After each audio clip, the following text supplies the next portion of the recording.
Coming up on WRAL Triangle and Two, the U.S. women's national team is in a bit of a make or break situation in group play in the Women's World Cup. We'll talk about what they have to do. Plus, Bryce Young is officially QB1 for the Carolina Panthers. So what does that mean for the preseason? Should they put the young quarterback at risk? How much does he need to learn? But let's go ahead and get started with ACC football. The ACC kickoff is over and done with, and we've got just about a month until the ACC football season gets started. I'm Luis Fernandez. He's Mack Brown. Mark, when we're in kind of the football talking season, I don't know how much we actually take away from what people are saying. There's a lot of coach speak, but let's look at what we actually learned with the ACC kickoff, and let's get started with the team that probably has the most expectations on their shoulders, aside from maybe Clemson.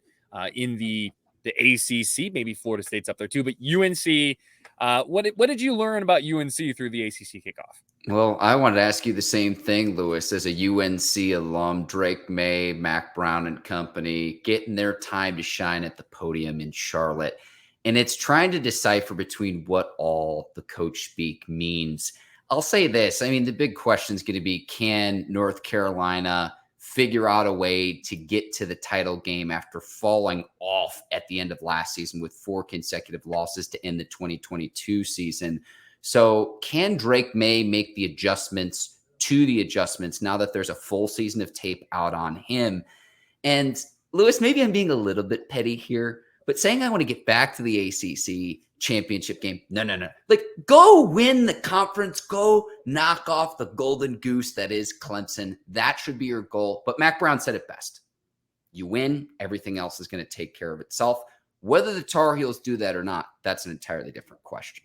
Yeah, because I think that's to me, when I look at what UNC has to accomplish this season, it's difficult because UNC's been in these kind of situations before where you have a highly touted prospect at Sam Howell, for example, Mitch Trubisky, another example. We got the pipeline in Chapel Hill, Lewis. It's, there's another school in Raleigh that likes to try and claim QBU, but no, I'm just messing. But I think that, there's a lot of expectations and hype around this team. So you have to accomplish something similar at very least to last year. And it's not like UNC is out here constantly going to the ACC championship game. Most of their ACC football success has come, at least from a championship game perspective, over the past decade or so. So I don't know. The UNC would have to reach the same level at the very least that we saw last year. The fall off last year also is a little bit concerning. That's why you bring in someone like Chip Lindsey to propel this offense forward. A lot of pieces that have to be fixed, that have to be replaced, especially the wide receiver room. But there's a lot of talent coming in. I think one of the underrated parts of the season that we're going to be watching from an ACC football perspective is just how divisionless football takes hold. Because that's going to play a huge role. Who you're playing, how does your schedule turn out? I mean, so much of the season is just about, hey, who do you play? What's your schedule? Because that's the difference between saying, hey, you're like a Duke who has to start the season against Clemson versus someone who maybe has an easier schedule. Last year with the Tar Heels, they didn't play like a ranked team for nearly the entire season, Lewis. That's just you have to play the teams that are on your schedule, and that's what a lot of people. That's what so many folks put in the Atlantic division would always be upset about is the fact that if you're in the Atlantic, you have to go through Florida State when Florida State was great, or in Clemson and all those different teams. And the Coastal, meanwhile, always had that bit of chaos surrounding it. I don't know. It's going to be interesting because you have obviously Clemson is. The assumption is going to be Clemson again. Cade Klubnik, what he does. Florida State just screams Florida State is back. When you look at what they are able to accomplish, what they have a quarterback, all of that kind of stuff. So I don't know. Let me ask you this, Lewis. Let me ask you this. Yes. I want to hop in here, and I think this will center our discussion.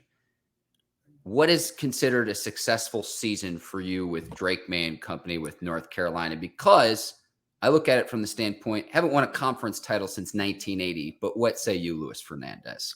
I mean, with the expectations that have been placed on this team, I think a return to the ACC championship game would be considered a success. And then it depends how you play in said ACC championship game. And when you listen to them talk in the ACC kickoff, a lot of the UNC players and coach Mack Brown really emphasize how much they got beat up in the ACC championship game, just how handily Clemson took care of business. So, then I think that's when you start to look at it. Because if you don't make the ACC championship game, I mean, what's the difference between, how is last year not as successful as this year? You know what I mean? Like, and let me make 2 points too. New offensive coordinator. So that's new with a quarterback who's, okay, maybe a Heisman candidate, potentially a first-round draft pick, one of the top picks in the 2024 draft.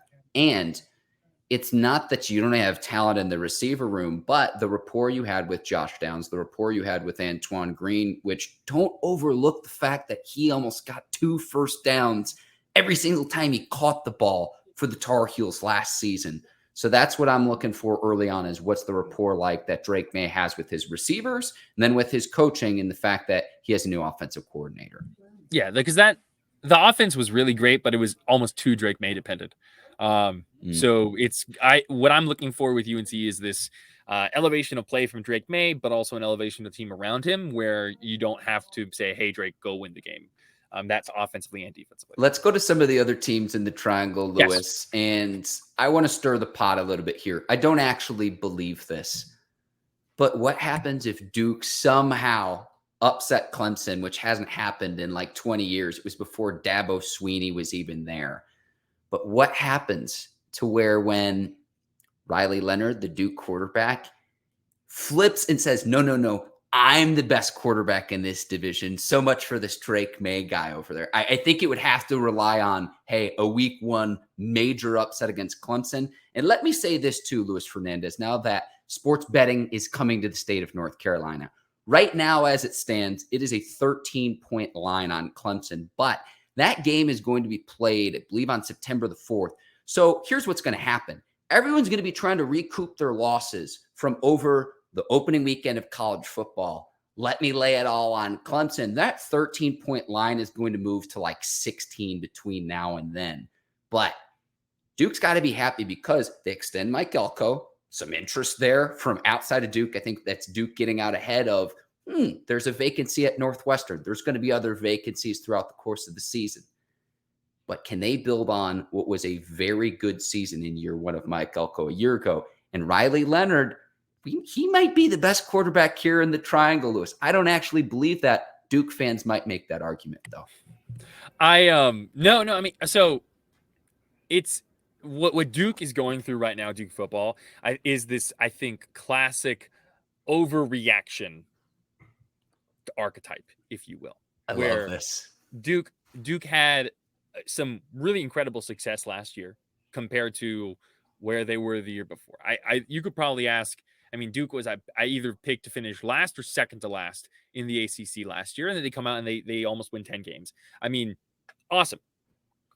That's so great for Duke. 9-4 compared to 3-9, 2-9, yes. 5-7. It had been since 2018 since Duke had made a bowl game.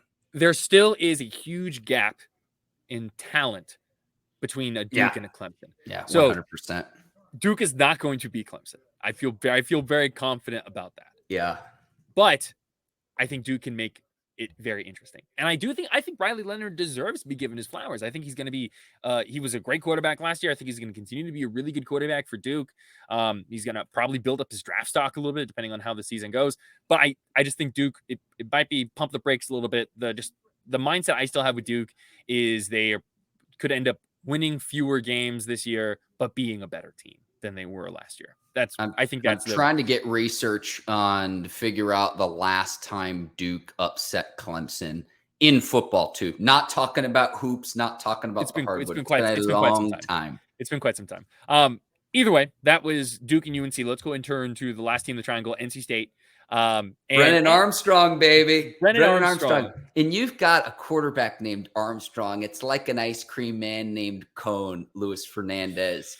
And maybe I'm drinking the Kool-Aid a little bit too much, but like NC State has like no expectations going into this year versus I feel like last year you still wind up a top 25 team, but you probably fall short of, hey, You had Devin Leary, the preseason player of the year. Obviously, he gets hurt. Ton of other injuries across the course of the team. Going into this year with like no expectations, if they even deliver somewhat, if they got back into, say, the top 25, it's like icing on the cake. So that's the question, right? Because I think NC State is always going to have a consistent defense. That's just what that team is. That's who Dave Doran is as a coach. They're going to have a consistent good defense. A lot of the players who left, and they had some very key players, especially at linebacker, leave, but they're filling in with players who have a lot of experience, either playing because of injuries or just getting reps on the field in general. So I don't think there's going to be this huge drop off with the defense. So it's all going to come down to, can that offense catch up? And I think Brennan Armstrong, if he can obviously go back to what he was 2 years ago, then yes. And that's why you bring in someone like Robert Anae at offensive coordinator to help propel State to that point. But it still is going to be about the team that's surrounding him. What do they have at wide receiver? What do they have at running back? What is going to be around Brennan Armstrong? And it's always, when someone goes up and down like that in their career, it's like, hey, I need to see it to believe it first. But I think that is fair to say that State doesn't really have a whole lot of expectations on them this year. And so with that in mind, I think it would be very easy for State to go above and beyond their expectations if they can produce a consistent, solid offense. I want to ask you, from Luis Fernandez, the North Carolina Tar Heels fan perspective, which team between Duke and NC State causes you more cause for concern from a fan standpoint, Luis? I would say this is tough. At this and when I say cause for concern, that like, hey, they're going to beat your Carolina Tar Heels, let me be clear. At this point in time, I think just from a UNC perspective, I think you go with State just because of the history that UNC and State football have. I think that's fair. And and I do think that the unknown of Brendan Armstrong and Robert Anae and that Virginia success translating at NC State, that is intriguing to me. Whenever you have a team that's willing to adapt and evolve, and I think that's what we are seeing with Dave Doran and the Wolfpack, is that they are willing to adapt and evolve and say, hey, we can't just win by playing good defense, maybe getting a safety, get a couple of field goals, and punt the ball well. Like that evolution is always a little bit scary because you don't know what you're going to get. I don't know. I just this might be a little bit just kind of recency bias, but I genuinely feel like we could see the best overall football in the triangle that we have seen in quite some time. Like I think overall, definitely. And yeah. really, to answer that question, Luis, I hate to say like, oh, well, we'll find out. How Duke plays Clemson in that week 1 matchup is going to be very, very telling. That's a measuring stick game for me. Whereas you mentioned the talent discrepancy. How do you play? Can you cover the spread where right now we think it's about 2 touchdowns? And again, I'm telling you right now that line is going to move because the game's on September the 4th, which is that the Sunday or the Monday? It's the Monday. It's Labor Day. People are going to be recouping their losses, and I promise you that line is going to move, Luis. And look at UNC in South Carolina that weekend as well. So that's another great measure. College game day, baby. If UNC does not want to fall into the constant pattern of what UNC football is, where it's like this, expectations, they don't deliver. Expectations, they don't deliver. Beating South Carolina would be a great place to start with reversing those kind of expectations. But hey, we'll see. It's going to be very interesting. Any last thoughts about ACC, or do you want to go to the NFL? I think we go to the NFL. I think we stay at Bank of America Stadium, where UNC and South Carolina will be playing that first week of the season. So Bryce Young for the Carolina Panthers has officially been named quarterback 1, which it always just seemed kind of like, of course he is. Like all respect to Andy Dalton. I think Andy Dalton's going to be a great backup and a great mentor for I love me some Andy Dalton. He's going to be a great mentor for Bryce Young, but Bryce Young's the guy now. So the question that we are proposing to the viewers, the question that I'm proposing to you, Mark Bergin, is how much playing time should Bryce Young get in the preseason? I think he should play however long the starters play in game 2, because remember, there are now 3 preseason games, not 4 as there traditionally were. We have 17 game regular season now. So however long the starters are playing in the second game, which is when most of the starters traditionally play, that's how long I keep Bryce Young out there for. I don't even know if he should play in that first game against the Jets on August the 12th. Like, if his starters aren't out there, what I care about is what is his rapport with his linemen, with his skill position players. If those players aren't out there, I expect him to be like, yes, the NFL speed's faster than college. That's not a news flash, but is the number one pick. If he's not developing a rapport with the players he's actually going to play with, what's the point? And so the reason I say this, you don't want to get him injured. We know all about his size concerns coming into the league. If I'm Frank Reich and company and the Panthers, I might not even play him in the first game, depending on who else that's going to be a starter come week 1 against Atlanta.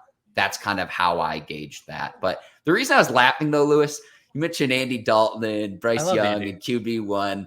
Think about that great Bears tweet where they deemed Andy Dalton QB1 before Chicago ended up drafting Justin Fields. So that's a glimpse into the brilliant mind that is Mark Bergin. I love Andy Dalton. No, I think I think it's all about context with Bryce Young. They're going to be holding that joint practice session with the New York Jets, which I think will essentially be worth more than a preseason game would be for Bryce Young. So you have that. Okay. I know, I do. Yeah, absolutely. Because that's probably going to be good against good. So I think that's worth more than a preseason game would be for Bryce Young. So you have that in your back pocket. I think there's kind of a balancing act between playing too much in the preseason versus playing not enough. Because especially when you have a group like the Panthers that are so new to each other. You have some carryovers, some people who are still there from last year, especially on the offensive line. But, new coaching staff, new scheme, so many new skill position players. The list just goes on. DJ Chark, Adam Thielen, Hayden Hurst, Miles Sanders, all of entire roster is so much. Yeah. So you want them to get into rhythm. You want them to get comfortable, but you don't want to risk them to injury. I think game 2, a couple of series, maybe a quarter max. And can I say this too, Lewis? For people that are watching the preseason, and I can't wait to watch because we've got pickleball on ESPN right now. Don't trash pickleball. Okay, Pickleball's great, but that's fine. It's like a war reenactment, and this is an analogy my guy Dave Damashek has used. Don't take away too much from the preseason because it looks like the real thing, it feels like the real thing. It has no bearing on how the regular season will play out. Zero. And part of this too is even if Bryce Young lights it up, maybe if he looks bad, maybe you take away something from that because the opposing defenses are playing very, very vanilla schemes. So what I mean by this is they're going to be playing their base 4-3 defense. They'll play their base 3-4 defense. You don't expect a lot of blitz packages, stunts, things that are a little bit more exotic that can confuse a quarterback of something that a defensive coordinator is going to save for the regular season when the games actually matter. So it's more so, hey, let's go out there in, very traditional setups, both offensively and defensively, and just kind of see what you can do 11 on 11. It's not like they're going to scheme. It's not like you're going to game plan for an opposing team all that much during the preseason because both teams are trying to figure out, okay, who are the guys on the back half that are trying to make the 53-man roster? Yes. Well, and some of it too is, they're professionals, right? So this isn't as big of a problem. Maybe it helps you out a little bit in like a first game type thing, but this is a new offense for the Panthers. There's going to be tape that coaches can review on what what their offense might look like, but they're not going to know for sure. So you don't want to put too much out there at this point in time. I think that's a fair kind of presumption that the coaching staff, how football coaches are. They always think that they have like national secrets and they have to be careful not to reveal too much information. Lewis, I'm going to do a full podcast where I hold my notes right in front of my face so you can't actually see what it is that I'm saying. Yes. So yeah, I don't know. That's just kind of how I view what the Panthers got going on. They're going to be okay, but give it a little bit of time. I still think they're going to take away a lot more from that practice against the Jets than they will in the preseason. That's fascinating to me because I mean that's the one thing you can't replicate is the game speed. But again, don't take away too much from any of this because like I think there's already enough over analysis as is from week to week during the regular season. Preseason, it's just like forget about it, Lewis. We go from football to football. Think that's fair. And by the way, well, yes, from football to football, but really quick, just want to give everyone a heads up if you are interested in Panthers preseason type stuff. We're going to have FanFest coverage on WRAL. FanFest, it's essentially kind of like a glorified scrimmage session where fans get to go to Bank of America Stadium and watch and have a good time. Coverage is 7 o'clock on Wednesday, August 2nd. So if you're listening to this or watching this before Wednesday, August 2nd, there you go. You can watch it on the Big 5 WRL. And then Pat Welter will be up there for coverage throughout the afternoon and early evening from Panthers Fan Fest. So something. Glad you mentioned that. And I thought Chris Lee did a terrific job as well in Spartanburg with his training camp coverage as well. Who knew that Bryce Young could sing in addition to his on-field abilities as a quarterback? But Lewis, was tremendous plug there. Yeah.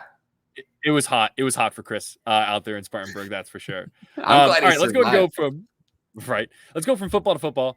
The Women's World Cup continues. They're still in group play. You can watch most of these matches or a lot of these matches on Fox 50, even though sometimes they're very early in the morning or late at night, kind of depending on how you view things. But Team USA is in a very interesting position. They have 4 points right now on the table. But the issue is there's only one game left. The Netherlands have 4 points. USA has 4 points. And Portugal has 3 points. So Team USA is now in a situation where they have to get a result from their game coming up against Portugal. By the way, that game is at 3 a.m. on Tuesday morning. So that's August 1st at 3 a.m. Just, can make sure sometimes it's what is morning, what is night. It's difficult to kind of perceive, but you can watch that coming up on Fox 50. And then, of course, coverage on WRAL and Fox 50 as well. So they need to get a result. They need to get either a win or a draw. What has kind of been your thoughts watching this USA women's team playing in Group E so far, Mark? I'm glad that Team USA salvaged a tie against the Netherlands. Yes. Because I was very nervous early on, but Team USA also had plenty of opportunities at the end of that match to outright win it.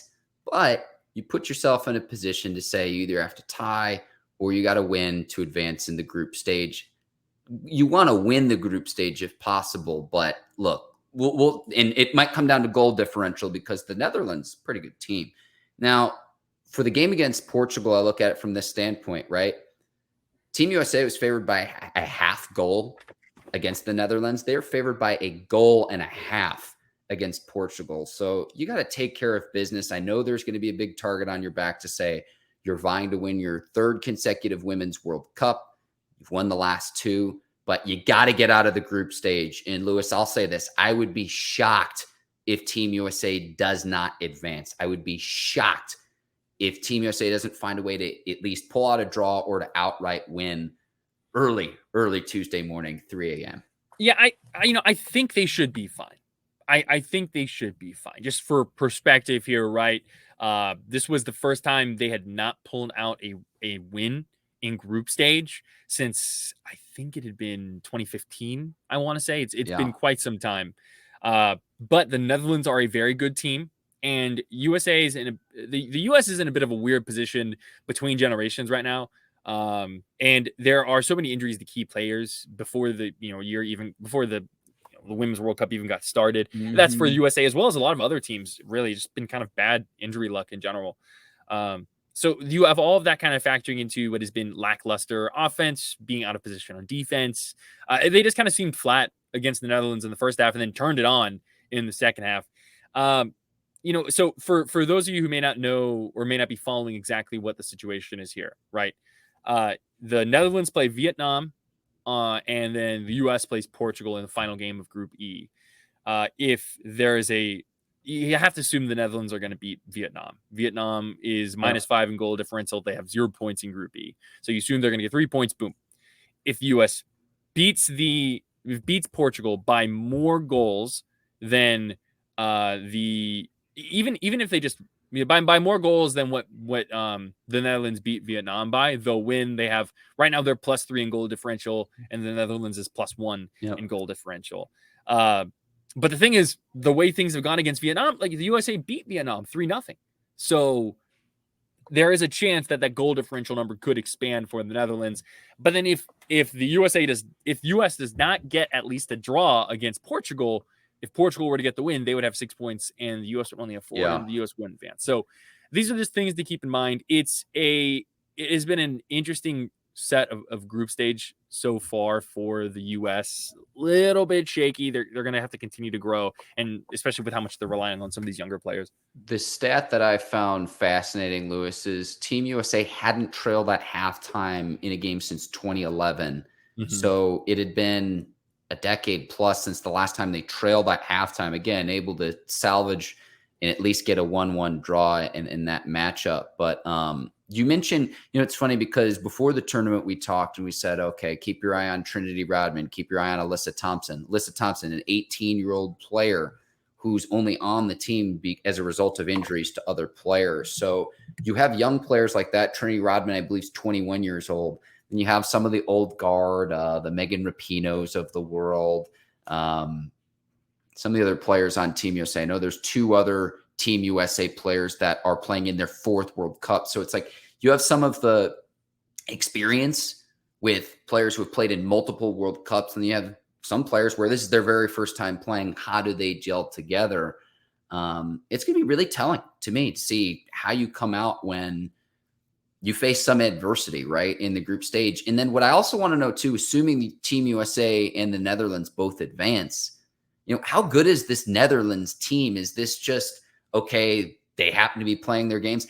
I don't know all the technicalities to soccer, Lewis, but what I was seeing on Twitter, or the platform formerly known as Twitter, now known as X, was that the Netherlands were playing 5 midfielders, and that's why the Netherlands dominated possession in the first half of that second game against Team USA. So I don't know all of the strategy as I would say in football or basketball, but when Team USA, they need a tie, they need a win. How do you respond? And not just, okay, they managed to survive, they managed to get by. If you're favored by a goal and a half, I'd expect Team USA to cover just traditionally from what we've seen from the Americans. Team USA, 3 a.m. We're going to wake up tomorrow feeling great, having advanced in this group stage, Lewis. I'm manifesting this into the world now. Gotta keep an eye on Lindsey Horan, who scored 2 goals so far. The captain, or co-captain with Alex Morgan, just been absolutely dominant. Sophia Smith has been fantastic. I mean, especially in that Vietnam game, 2 goals and assist.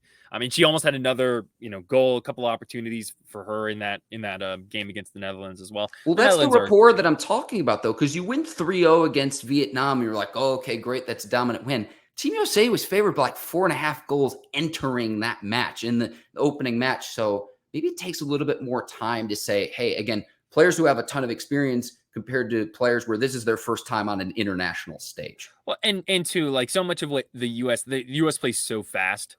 And when you have a team like the Netherlands who just controls possession, that makes it so difficult. The Netherlands are a good team. They're a team that can win the World Cup. But still, what I saw was the 5 midfielders, and they were playing 3 back from a strategy standpoint. And that's why at midfield, and it's like Team USA seemed to make an adjustment in the second half. I mean, again, and look, here's the thing too, Lewis. How different is this conversation that we're having right now? If Team USA gets 1 goal at the end of that game, they're already advanced onto the group stage, and this third matchup doesn't even matter. How different of a conversation we're having. Sure. No, that's fair. Anyway, that game is coming up August 1st. That is Tuesday at 3 a.m. You can watch that on Fox 50. That's 3 a.m. Eastern, too. People are going to be like, wait, Eastern, what? Sure. This game's, it's on the other side of the world, New Zealand and Australia, Lewis. 14-hour time difference, I think, is what it is. It's something wild like that. But that is going to do it for us here at WRAL Triangle and Two. I'm Luis Fernandez. He's Mark Bergin. Catch us wherever you listen to your podcasts. Find us on WRLSportsFan.com. Catch us on the 99.9 YouTube page. Make sure you hit that subscribe button, follow along, 5-star reviews, all of that stuff. We will see you all next week.